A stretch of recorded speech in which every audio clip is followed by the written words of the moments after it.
So ఎన్ని comments వస్తున్నాయి, ఎన్ని పొగడ్తలు వస్తున్నాయి, 2000 మంది పొగుడుతున్నారు, 2 లక్షలు 20 లక్షల మంది చూస్తున్నారు. సో రేషియో ఆఫ్ కమెంట్స్ వచ్చి కానీ వ్యూవర్షిప్ అంటే నువ్వు ఎక్కడికి వెళ్ళినా నిన్ను గుర్తుపట్టి మీరు పెళ్లివారు మండి చేశారు కదా, దట్ ఈస్ అప్రిసియేషన్ ఓన్లీ. అంటే మీరు బాగా చేస్తారు, కిందన అక్క నువ్వు బాగా చేస్తావన్న ఒక కమెంట్ పెద్ద డిఫరెన్స్ మేక్ చేయకపోవచ్చు. 20 లక్షల మంది చూస్తున్నారు, నువ్వు పెట్టిన వెంటనే ఇంతమంది నచ్చుకుంటున్నారు. సో నీ సోషల్ మీడియాలో కింద 20 కమెంట్లు రావచ్చు, నీకు ఫాలోవర్స్ నేను ఇష్టపడకపోతే నేను ఫాలో అవ్వరు కదా.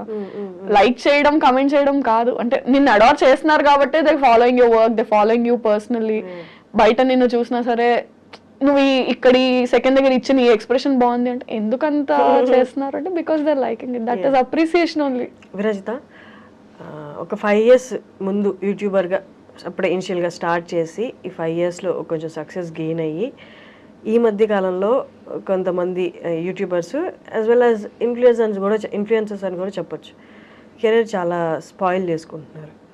ఇది చూసిన పెద్దవాళ్ళు కానీ బయట కొంచెం పలుకుబడి ఉన్న వాళ్ళు లేకపోతే జీవితంలో సెటిల్ అయిన వాళ్ళు ఏమన్నారంటే వీళ్ళకి ఏజ్ మెచ్యూరిటీ రాకముందే సక్సెస్ చూసేశారు, డబ్బులు చూసేశారు, అది ఏం చేయాలో తెలియక విపరీత ధోరణిలోకి వెళ్ళిపోయి ఇలా కెరీర్ లైఫ్ కూడా స్పాయిల్ చేసుకుంటున్నారు అంటున్నారు.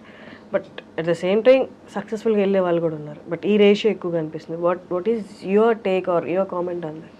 ఏమంటే that's a very individualistic thing. అంటే we can't pass a comment on that because మారుతారు కదా. అంటే 10 years బ్యాక్ ఇండస్ట్రీ ఉన్నట్టు ఇప్పుడు ఇండస్ట్రీ లేదు, 20 years తర్వాత ఇలా ఉండదు. సో స్పాయిల్ చేసుకుంటున్నారు, పతనం అయిపోతున్నారా అన్నది అంటే దాని ఆఫ్టర్ ఎఫెక్ట్స్ ఎవరికి ఇమీడియట్గా దేని ఆఫ్టర్ ఎఫెక్ట్స్ తెలియవు.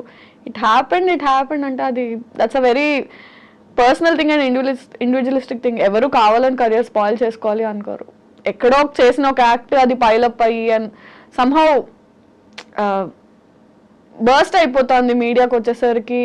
అది చిన్నది కూడా భూతద్దం అయిపోయి పోర్ట్రే అవుతుందో మరి that's intentional or unintentional coming out.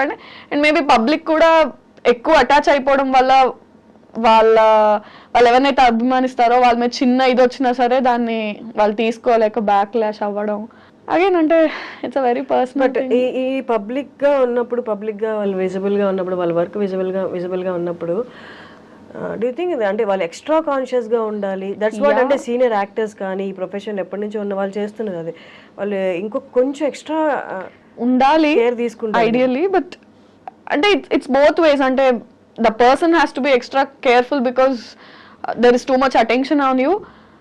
And otherwise also చిన్న ఇష్యూస్ని కూడా because they are celebrities or because they are public figures అది ఎక్కువ పోర్ట్రే అవ్వడం. అంటే ఇట్స్ నార్మల్. అంటే నువ్వు నడుస్తూ ఒక దగ్గర ఒక మెట్టు స్లిప్ అయి పడిపోయావు అంటే ఒక మామూలు మనిషి పడిపోతే అక్కడ గతుకుంది, మెట్టు స్లిప్ అయి ఒక సెలబ్రిటీ పడిపోతే ఆ గట్టులో వీళ్ళు నిర్లక్ష్యంగా నడిచారు. I mean it's towards human. అంటే కాలు స్లిప్ అయి పడ్డారు అంటే ఏ మనిషి అయినా స్లిప్ అయి పడే ఛాన్స్ ఉంది. దాన్ని పబ్లిక్ ఫిగర్కి వచ్చినప్పుడు ఎక్కువ పోర్ట్రే చేస్తారు. నార్మల్ పర్సన్ అనేసరికి ఇట్స్ ఓకే, ఇట్స్ ఫైన్ అన్నట్టు ట్రీట్ చేస్తారు. Yeah, they have to be extra conscious and I think the people in media also have to little chill down. I mean, వాళ్ళు మనుషులే కదా. కానీ మర్చిపోతున్నారు తప్పులు కూడా. ఎంత స్పీడ్గా పాపప్ అవుతున్నాయి అవన్నీ డైల్యూట్ అయిపోతుంది. somehow పబ్లిక్ తో డైల్యూట్ అయిపోతుంది. కానీ వాళ్ళ పర్సనల్ లైఫ్స్ లో వాళ్ళ ఫ్యామిలీస్ మీద పడిన ట్రామా 4 రోజులే రచ్చ ఉండొచ్చు. బట్ ఆ 4 రోజులు ఫ్యామిలీ కానీ ఆ మనిషి కానీ పడిందంతా వీళ్ళు 4 రోజులు అయ్యాక మర్చిపోతారు. Today's news paper tomorrow's waste paper అన్నట్టు ఉంటారు. కానీ ఆ ఫ్యామిలీ అండ్ ఆ పర్సన్ గో త్రూ అయింది సమ్ ఇయర్స్ టుగెదర్, వాళ్ళు అది క్యారీ చేస్తారు. Somehow we forgot to be kind అనిపిస్తుంది నాకు. అదైతే అనిపిస్తుంది. అంటే ఇన్విజిబిలిటీ కదా కామెంట్స్ కానీ ఏదైనా అంటే ఐడెంటిటీ లేకుండా మాట్లాడేస్తున్నాం కానీ ఒక ఐడెంటిటీ ఉన్న మనిషి గురించి మాట్లాడుతున్నాం కదా, ద ఫర్గెటింగ్ ఇట్ అంతే. అది హక్ అనేసుకుంటున్నారు. ఏంటి ఫ్యూచర్ ప్లాన్స్ అండి? హౌ యూ వాంట్ టేక్ ఇక్కడ నుంచి ఎలా వెళ్దామని, where you want see yourself? So definitely the same field, pursuing acting. నాకు ఇంకేం రాదు. అంటే అఫ్ కోర్స్ చదువుకున్నాను, జాబ్ వస్తుంది, కానీ నేను అది చేయాలనుకోవట్లేదు కాబట్టి ఇటు వచ్చాను. And yeah, films is what I'm aiming at. 5 years down the lane అంటే కొంచెం ఇయర్ ప్రొడక్టివ్ గానే ఉంది. లాస్ట్ ఇయర్ కూడా ఇట్ వాస్ ప్రొడక్టివ్ ఎనఫ్, 2 సిరీస్లు హిట్ అండ్ ఆల్. సో కొంచెం హోప్ అయితే కనిపిస్తుంది. As long as somebody is not ready to stop me, I will go.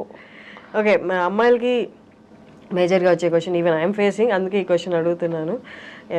ఎవరు ఎక్సెప్షనల్ కాదు కాబట్టి, పెళ్ళి ఎప్పుడు? తొందరే ఉంది, చేసుకుందాం ఎప్పుడొకప్పుడు, తప్పదు. కానీ ఇంట్లో ప్రెషర్ లేదా? ఉంటుంది అంటే ఉంటుంది కదా, ఇంట్లో ప్రెషర్ ఉండకపోతే వాళ్ళు కాకపోతే ఇంకెవరు ప్రెషర్ పెడతారు. ఇప్పుడు ఫాలో అయ్యే వాళ్ళే అడుగుతున్నప్పుడు ఇంట్లో వాళ్ళు కన్నవాళ్ళు అడగకుండా ఉంటుంది. చేద్దాం అంటే ఈవెన్చువలీ జరగాల్సిందే. ఎన్నో రోజులు మనం కూడా దాటేయలేము, జరుగుతుంది. కానీ ఈ ఇండస్ట్రీలో ఉన్నారంటే చాలా మంది అనుకుంటారు, పొద్దున్న లేస్తే ఈవినింగ్ పడుకునే వరకు ఫోన్ నిండా ప్రపోజల్స్ అని అనుకుంటారు. కానీ it's completely opposite actually. But అంటే వాట్ ఈస్ యువర్ ఒపీనియన్? మీకు అంటే ప్రపోజల్స్ అంటే what do you consider as proposal? I love you is not a proposal. You see my content and say I love your content, I'm ready to marry. That's not a proposal. I mean that's not how you choose a person you want to stay with. Just because so and so person saw my content and said I like your content, I'm going to marry you. I don't know, దాన్ని మనం proposal లో consider చేయలేము కదా, చాలా aspects ఉంటాయి. But serious proposals ఇండస్ట్రీకి వచ్చాక ఉంటాయి. అది ఐ మీన్ అంటే అది కన్సిడర్ చేసే అంత పెద్దవి కాదు, ఇగ్నోర్ చేసే అంత చిన్నవి కాదు. బట్ అంటే మనకి ప్రపోజల్స్ కన్నా అరే కొంచెం ఆపర్చునిటీస్ ఏమైనా ఇప్పించవా, ఇవి నేను చూసుకుంటానులే, నాకు అది కావాలి, don't help me with this but help me with that. అంటే నీకు నేను కావాలని ఇది అడుగుతున్నా, నాకు అది కావాలి. సో కెరియర్ లో ఆపర్చునిటీస్ ఏమైనా ఉంటే ఇప్పించు అన్నట్టు. బట్ ఇక్కడ ఉన్నప్పుడు పర్సనల్ లైఫ్, రిలేషన్షిప్స్ అనేది కొంచెం ఇబ్బందిగా ఉంటాయి కదా. ఇప్పుడు ఎక్కడ లేచి పరిగెట్టాలి, ఎక్కడికి వెళ్ళాలి, ఏం చేయాలి, నెక్స్ట్ ఏంటనేది ప్రెషర్ ఎక్కువ ఉంటుంది. వాళ్ళకి అంత టైం ఇవ్వలేదు. ఇక్కడ ఉన్న ఫీల్డ్లో ఉన్న వాళ్ళకి రిలేషన్షిప్ మెయింటైనింగ్ చాలా కష్టం అవుతుంది. ఇప్పుడు అదే అంటారు కదా, అంటే ఇంకోటికైతే నువ్వు తీసుకొచ్చి ఎక్స్ప్లెయిన్ చేసి you have to make them understand my field is this. నువ్వు చెప్పడంలోనే నీకు సగం టైం అయిపోతుంది. I mean some days or years into marriage, it will take time for you to explain them that okay na field inta idi how ante దానికే time ఇచ్చుకుంటావా, దీనికే time ఇచ్చుకుంటావా. Maximum marriage అనే topic ని మనందరం push చేయడానికి reason ఏముంటుందంటే అర్థం చేసుకునే person is very important. అంటే ఆల్రెడీ అర్థం చేసుకోవడం ఇంకా కష్టం. అదే అంటే పాయింట్ ఏంటంటే నీకు ఆల్రెడీ నీ కెరియర్ వైజ్, నీ ఆపర్చునిటీస్ వైజ్ నీకు చాలా టెన్షన్స్, హజిల్స్ ఉంటాయి. At least marriage and relationship has to bring you peace. అక్కడ నువ్వు హాజిల్ చేసి ఎక్స్ప్లెయిన్ చేసుకుంటే, ఇక్కడ నువ్వు అంటే అరే ఎక్కడో దగ్గర కేవస్ లేకుండా పీస్ ఉండాలి కదా. మనం మాక్సిమం ఈ టాపిక్ ఎందుకు స్కిప్ చేయడానికి చూస్తాము అంటే, నువ్వు ఎవరికి ఇది ఇలా ఉంటుందని ఎక్స్ప్లెయిన్ చేయలేవు. ఇంట్లో వాళ్ళకే ఎక్స్ప్లెయిన్ చేయడానికి ఇన్నేళ్ళు పట్టింది. Again new person you have to explain all this. But ఎందుకులే అనిపించింది, కానీ తప్పదు.